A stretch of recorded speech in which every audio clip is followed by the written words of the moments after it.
Happy Labor Day weekend to all of Evergreen Park. You're listening to the EP Podcast. And right now I want to give you a gift. If you are a fantasy football junkie like myself, you're going to want to listen to this show. Sure, the regular EP Podcast comes out in the next day or so, but I present you with the annual Broadcast Basement Fantasy Football Draft Show. The Broadcast Basement's the parent company of the EP Podcast. The Broadcast Basement's also a podcast that's been around for the last 10 years. Listen to worldwide. It's not fit for everybody and definitely not for children, but we talk fantasy football and we always do a draft show, and I figured, what the heck? Why not give that to the EP Podcast listeners? So I'm putting on the feed right now. If you're not into fantasy football, don't worry, the EP Podcast comes back in the next day or so. If you are, here's your treat for the weekend. Get ready for your draft right now with the 2018 Broadcast Basement Fantasy Football Draft Show. Heard right here on the EP Podcast. We're down here in the basement. We're down here with Krista Nudes. The Broadcast Basement. Thanks for tuning in. If you listen, start over.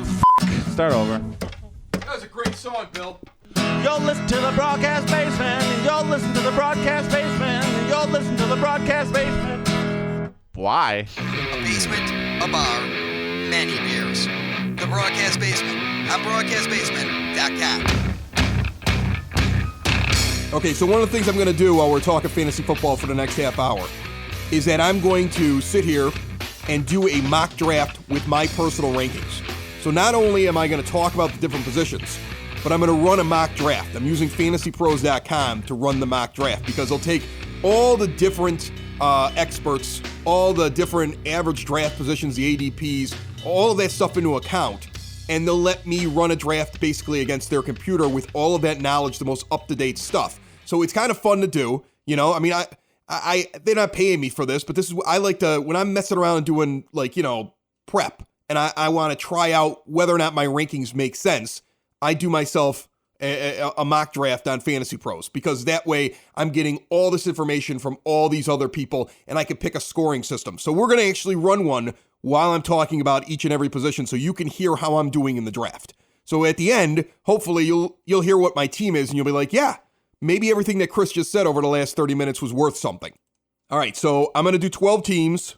I'm going to do it like it's a single season, not a dynasty. I'm doing a snake draft. We're going to do standard scoring. I'm not doing PPR. I'm doing standard scoring.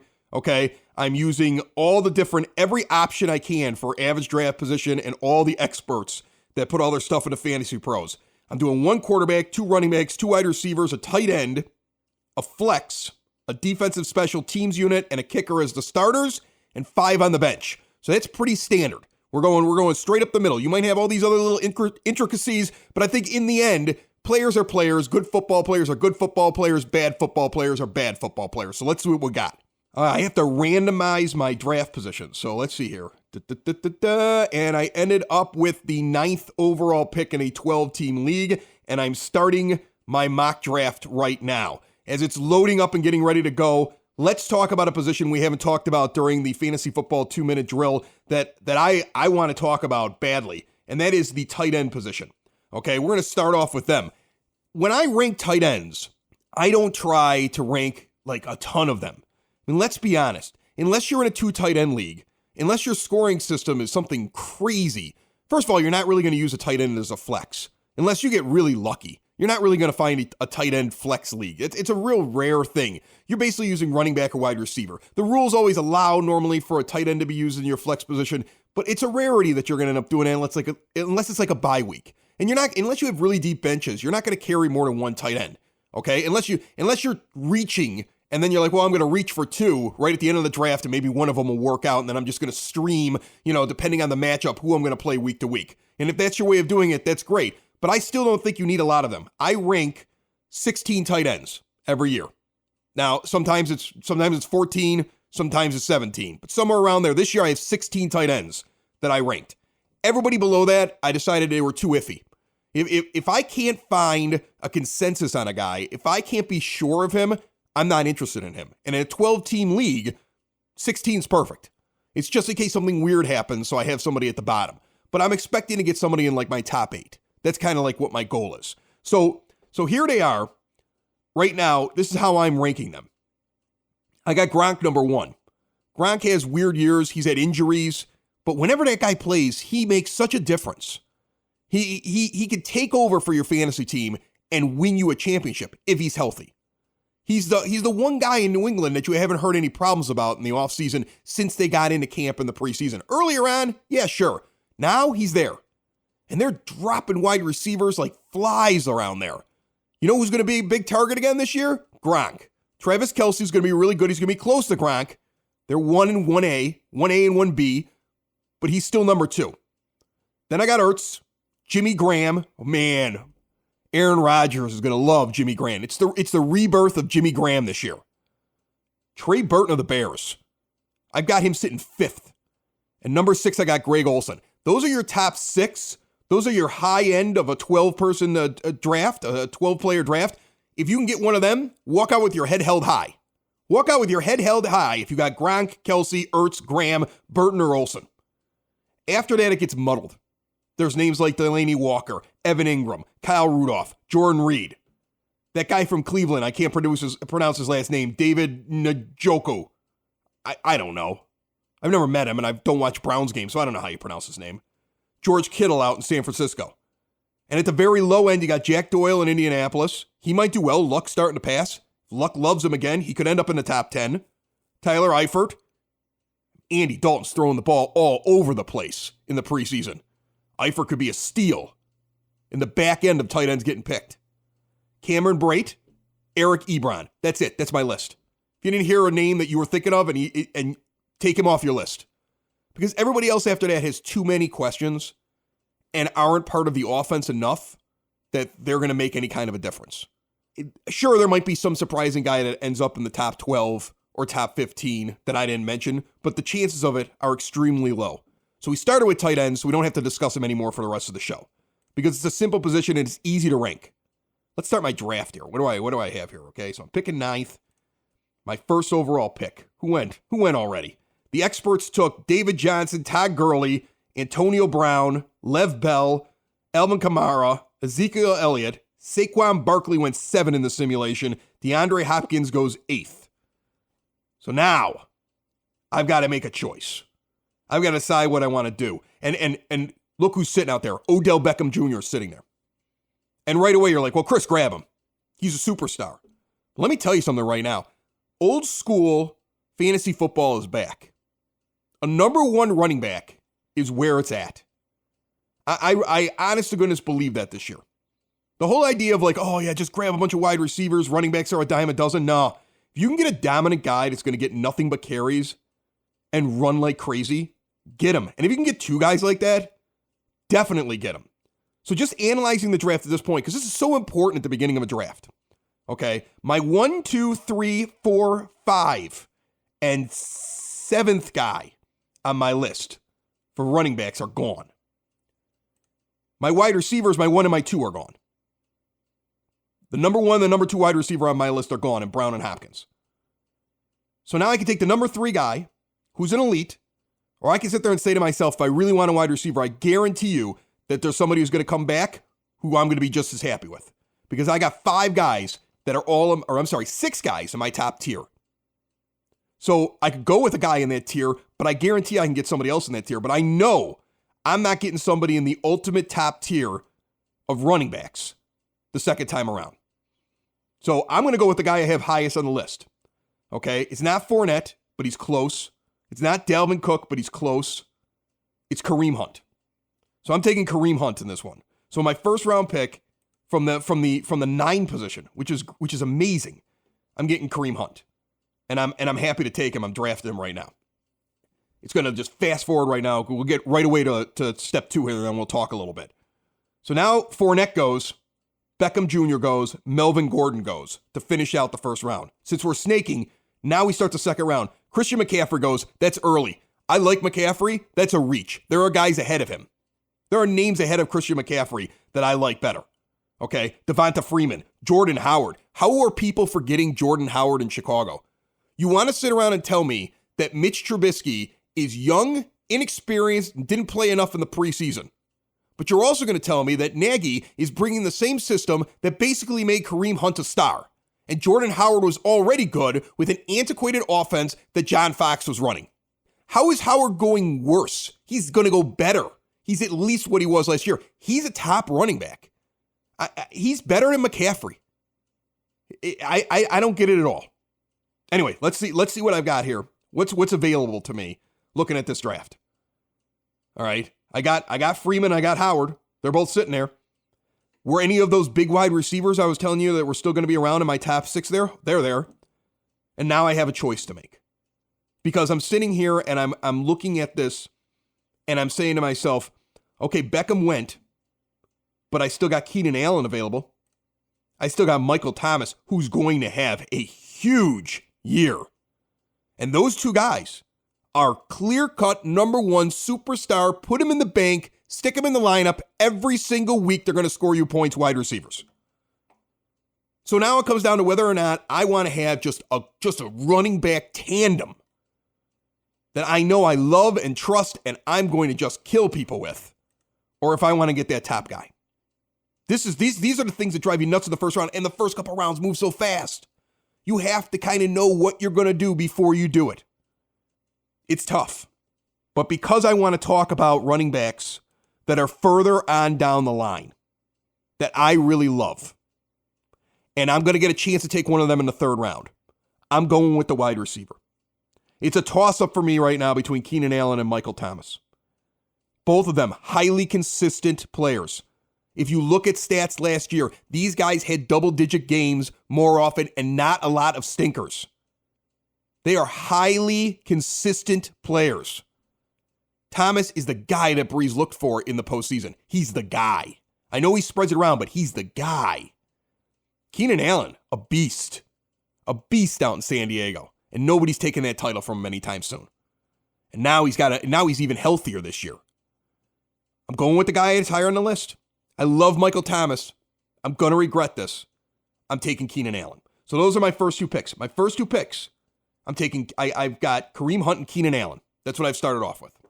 Let's talk a little bit about quarterbacks now, okay? We talked a little bit about it a couple of weeks ago in one of the 2-minute drills. Aaron Rodgers, Tom Brady, Deshaun Watson, Russell Wilson. That's my first tier. And in no particular order, my second tier is Breeze, Newton, and Luck. In no particular order. All these guys have some consistency where they do well. Newton's consistency is not the same as like a Russell Wilson or an Aaron Rodgers. Okay, those guys have barely any stinker games, and they always have good games. The thing that makes me worried about Russell Wilson is that he doesn't have enough star power around him to make me feel like he's going to continue to go out and be amazing. Because at some point, he's going to slow down. You can't run all over the field and do everything without a star. That's what makes me nervous about him. If he had some legit star power around him, I mean, Baldwin's good, but give me something else out there as a wide receiver. Give me somebody in the backfield that makes me excited. Give me something that gets me pumped up about this team. And I'd be sitting there saying, I'm taking Russell Wilson real early in the quarterback thing. Like I'm probably taking him after Rodgers as my number 2 best guy. But he slips to 4th on my list because there's not enough around him. So he's a talent. But after you look at those guys at the beginning, because sometimes we sit back, we wait on quarterbacks. What's out there after that? If you believe Carson Wentz is going to be good, and you can survive, for just a little while he's getting himself up to speed in the season, and you are like, you know what? I'm going to grab a quarterback that's got a good matchup for the first few weeks. Later on in the draft as my backup, and he might start week 1 or week 2. Why shy away from Wentz? The only reason that people are afraid of Wentz is because he's coming off the injury. But they say he should be ready for opening week. So he might be a great pick. He could be a steal. Kirk Cousins in Minnesota. I hate quarterbacks and new systems on new teams. But you cannot deny the talent. And he's got something to prove, and he's surrounded by weapons. Alex Smith goes to Kirk Cousins' team. Smith found a way to do well in Kansas City and now gets a new offense. He makes me a little nervous, but I think he's the biggest sleeper of the draft. If you could survive for a few weeks and you don't mind his character because it's fantasy football, Jameis Winston's going to be back starting in week 4. And I'm going to tell you something right now. The reason he's so low on people's lists is because they're taking what he's going to score this year and they're dividing it by 16 games. Take their point totals and divide it by 12. Okay, he's a top 10 quarterback. You have to consider that as a possibility. Let's go back to the draft. Let's see how we're doing here. It's round 3. Who went? Some of those middle running backs that I liked are gone. Okay, somebody took Joe Mixon. I think that's a stretch. And I'm going to tell you why. I'm going to go over these guys that are middle running backs because I'm taking a running back in this round at pick 3. I got Hunt and Allen. I'm taking my running back now.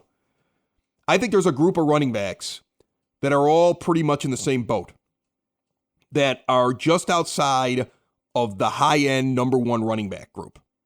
And the first couple guys at the top of the number 2 running back group that are sure things.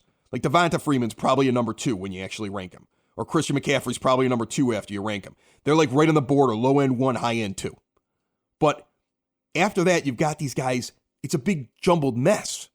And depending on who you're listening to or what you're reading, you're anywhere between Jerick McKinnon to Alex Collins to Joe Mixon to Derrick Henry to Lamar Miller to Royce Freeman in Denver, LaShawn McCoy. Which guy do you take? To me, I've made a note next to every one of those names. LaShawn McCoy, he's over 30. He's got a huge amount of carries and a huge amount of yardage on those legs.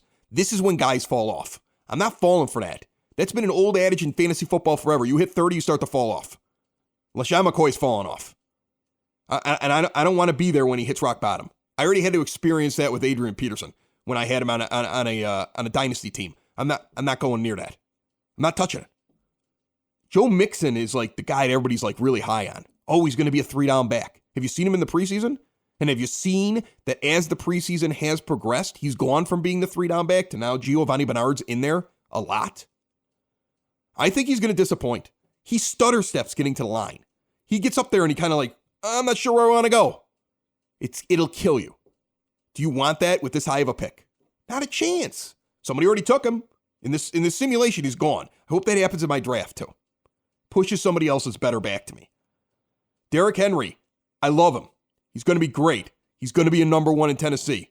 Deion Lewis is splitting time with him in the preseason. I don't want a timeshare guy. Okay? I don't want a timeshare guy. Lamar Miller, he's come in svelte. He's lost weight. He's put on muscle. He's going to be the only running back that the Texans have, at least for the first 6 weeks, because D'Onta Foreman is on the PUP list. So you're going to get the start of the season with him, and if he takes off, he's the guy. His coaches call him a 3-down back. He might be a little bit higher than what a lot of other lists are saying. He might be somebody for me to consider here. Royce Freeman out of Denver. I love this guy. I've seen the Denver preseason games. I've watched a few of them. He's the man. Devontae Booker is going to steal some carries. That's the only thing. Otherwise, he's a slam dunk. I'm taking him right now. You know who I'm taking at this point? Out of all these guys, you know the guy I'm taking? Alex Collins. And this is why. They've only let him run the ball 3 times for 33 yards. They have treated him with kid glove superstar. We intend to use this guy and ride him all year. He's being treated like Todd Gurley by the Baltimore Ravens. He's being treated like he's Ezekiel Elliott. We're not putting a lot of mileage on him because we need him, man. We need him. That tells you that team intends to just give him the rock and let him run. Volume, and he showed he could do it last year.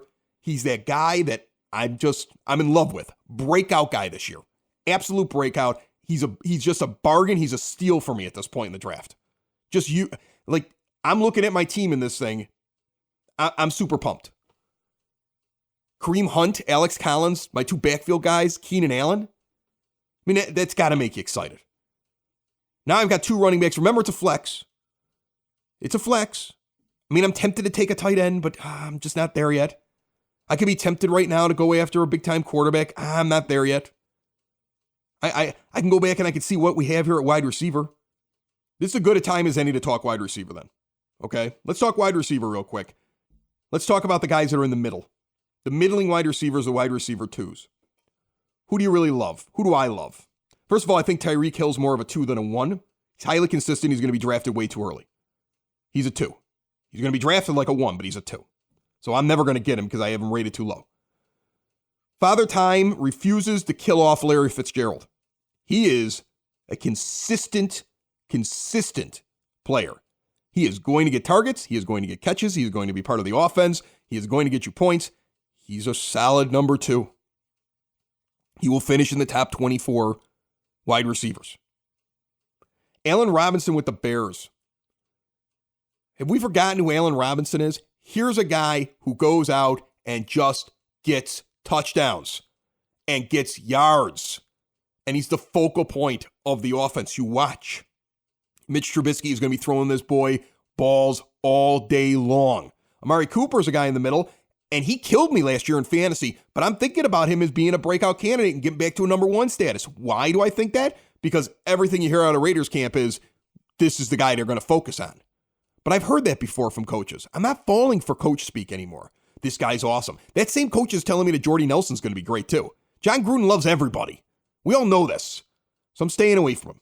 Josh Gordon's really interesting. You know, I have him rated in my top 24, but I know that the rest of the world sees him as a 3. And it's too early for me to take him, but I'm telling you, if he's back here in round 5 in this thing, I'm going to take him. I'm going to take Allen Robinson to start.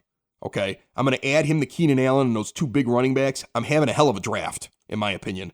That's what I'm ending up doing. I'm taking Allen Robinson. I think he's going to have a really big year. He's back from injury. He's got something to prove. He's in a high-flying offense. I know you don't think that with the Bears, but that's what this offense is going to be. He's a great number 2 pick. He's going to be consistent.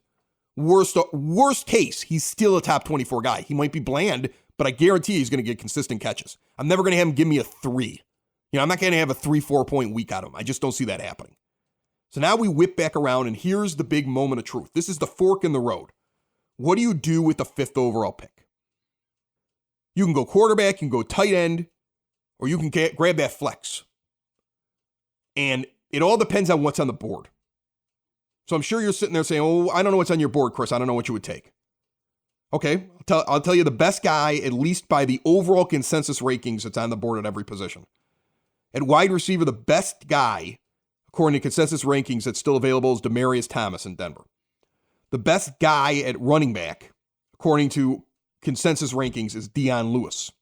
That's what I have that's still sitting around out there for me to go get, according to these expert rankings that I'm looking at. And only 3 tight ends have been taken: Gronkowski, Kelsey, and Ertz. Now, I told you that I have 6 guys that I absolutely love that are on the high end. So I could take one of them right now and be like, I'll stream other positions. And that's what I'm going to do here. You want to have starters that are can't miss. And until you've run out of can't miss starters that you know are going to give you more than what everybody else, you have to take your can't miss starters while they're still on the board. Because when they dry up, then you start taking risks. Then you start going, well, this guy's got this system and I've read this about him and everything else like that. That's great. But I'm taking a can't miss right now. I'm taking Jimmy Graham. I'm grabbing him. He's consistent. He's got a great quarterback who loves to throw to tight ends.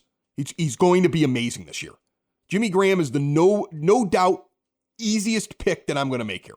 I pick him over Greg Olsen because Jimmy Graham is going to kill. At some point, I'm going to have to take a defensive special team. The Jaguars are the only thing that you should reach for early. Like, I would take the Jaguars as early as like the 8th or 9th round in a draft. People always think that that's crazy when I say that. I always say, you know, I'll take a big defense early. And like, oh, you're wasting a pick. Am I really wasting a pick? Have you ever looked at your team at the end of the year and realized the amount of guys after the first 7 or 8 rounds that were drafted in the back half of your draft? How many of them are still on your team at the end of the year? And I'm all for streaming defenses if you don't get them. I love to go out and just pick the matchups and switch my defense every once in a while. But if you can get one that you can plug in all the time, that's literally going to win you games. It's going to be that game where like you're just getting killed and you're looking at the live stats and you're like, well, this one's over. And your defense goes out and intercepts 3 passes and scores 2 defensive touchdowns. If you have that defense, they're worth at least 2-3 wins on the season. The Jaguars are that team. After that, it's pretty much like a tier of guys that are all really close. The Rams and the Vikings I would put there, and then I would blend going into the next tier like Eagles, Chargers, Ravens. Okay? And those are your top 6 that are sitting out there. After that, unless you're in love with somebody, why even stress about defense? Take a kicker before your defense at that point because you're going to be bouncing around. You know? I mean, the Broncos look like they might be good, and they got a great first week. They're not in that top 6. They got a great first week. The Saints have a great first week. Okay? I have in my top 12 defenses, they got a great first week. Okay? If you can get one of those 2 teams, if you don't get the top 6, those 2 teams at least start off your season well. So why not go with them because they got great matchups to start off the season. And then if they're doing well for you, keep them for a couple weeks and you drop them. Back to the draft.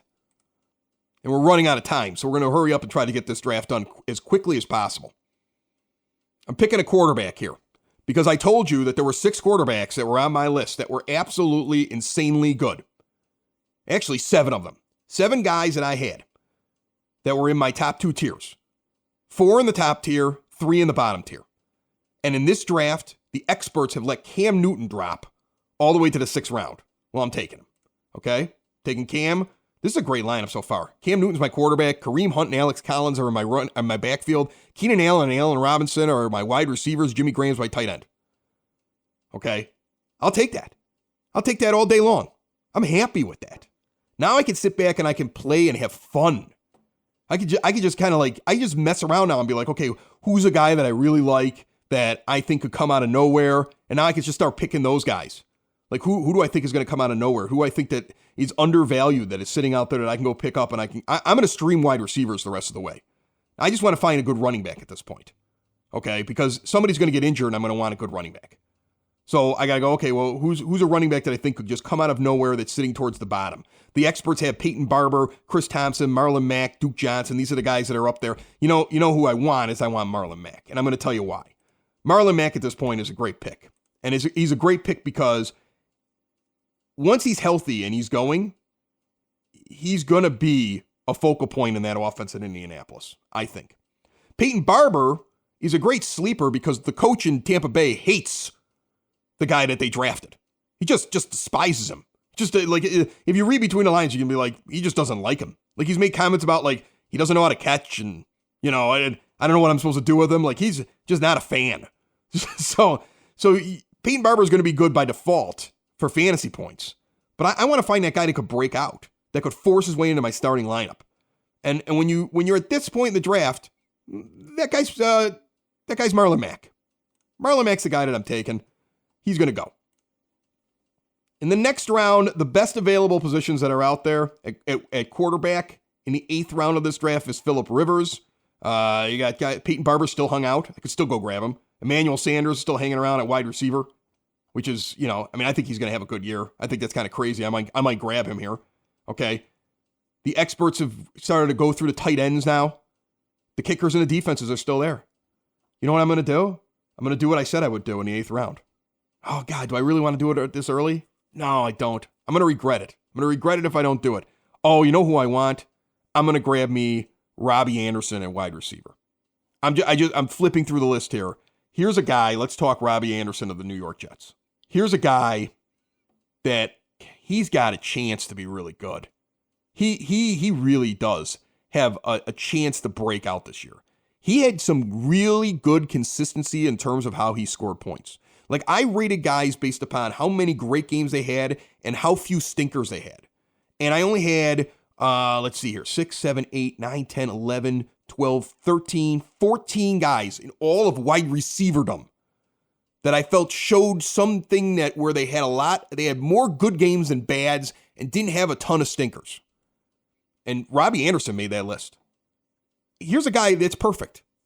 He's a perfect addition to my team as a guy that I can play in the right situations and he's going to score me points. Another guy that's just like him is Nelson Aguilar. I'm grabbing him as well in the next round. So I grabbed him in the 9th round. Now in the 10th round, I look for my Jacksonville Jaguars, and guess what? The experts are so smart, they did what I would have done. They just got taken. So I'm not crazy saying grab them early because the expert computer simulation did the exact same thing. Grab them early. And I'm going to regret not doing it. I didn't want to seem like a crazy person on my podcast, but I probably should have grabbed them early. I don't normally grab backup quarterbacks when I have a great quarterback, but let's talk backup quarterback. And who did I say that I thought was going to be a big breakout who's still around now in round 10 for me to go get? Alex Smith. And I can stick him on my bench and be like, all right, if Newton goes out and hurts himself, I've got Alex Smith. Now they have a bye in the same week. That's the only thing that's got me sitting there saying, you're crazy, Chris. You're absolutely insane. They have a bye in the same week. But I got to tell you something. Who else am I going to take? Who else would I take here? I'm taking him. And I'll go find somebody in week 4. I'll pick somebody off the scrap heap to be my backup quarterback. He's just too good. Alex Smith is going to have a huge year. I'm taking him. I only have 3 running backs on my team at this point. It's time to go out and grab a 4th. And I could go get Jordan Wilkins right now and say I have whoever's going to come out of the Indianapolis backfield, who's going to win that battle. But I don't really want to do that. I don't think I do. But you know who's sitting there who I think is going to actually be fairly good this year? I mentioned him earlier. Giovanni Bernard. I'm going to double down on my Joe Mixon isn't going to be as good as you think he's going to be, and I'm taking Giovanni Bernard in the end of the 11th round as my 4th running back. Okay, there's 3 more rounds left to go. It's time for me to do the crazy thing that I always do. I never wait till the end on my kicker or my defense. That way I know I have a good one.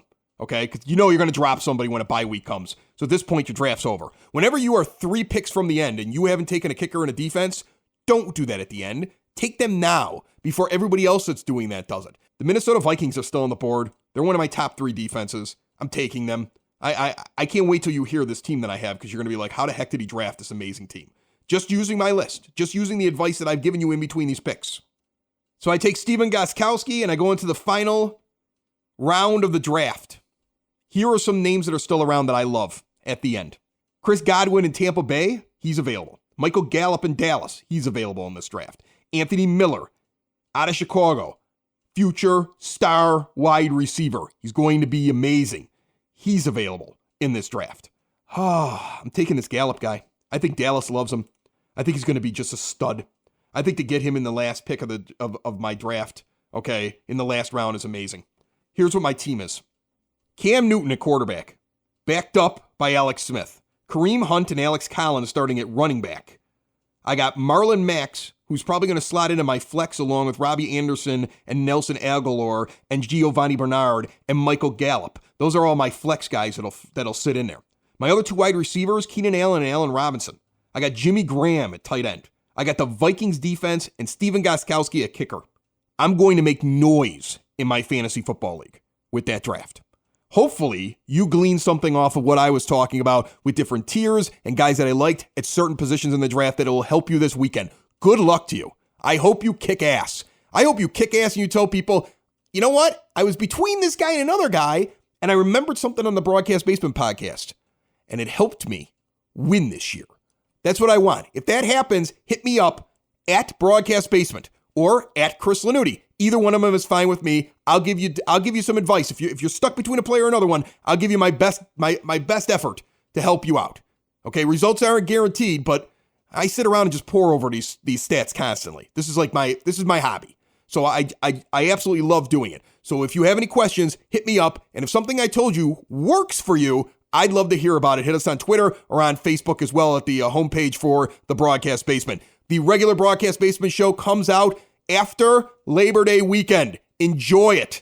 And good luck at your draft. This has been your fantasy football preview, your 2018 fantasy football preview from the Broadcast Basement. Found everywhere podcasts can be found and always at broadcastbasement.com. Well, you made it through another show. You made it, don't you know? You tuned in once again this week, and I hope you tune in again because you're not only a listener, you're our friend. It's the broadcastbasement.com. And we'll see you next week. Hopefully.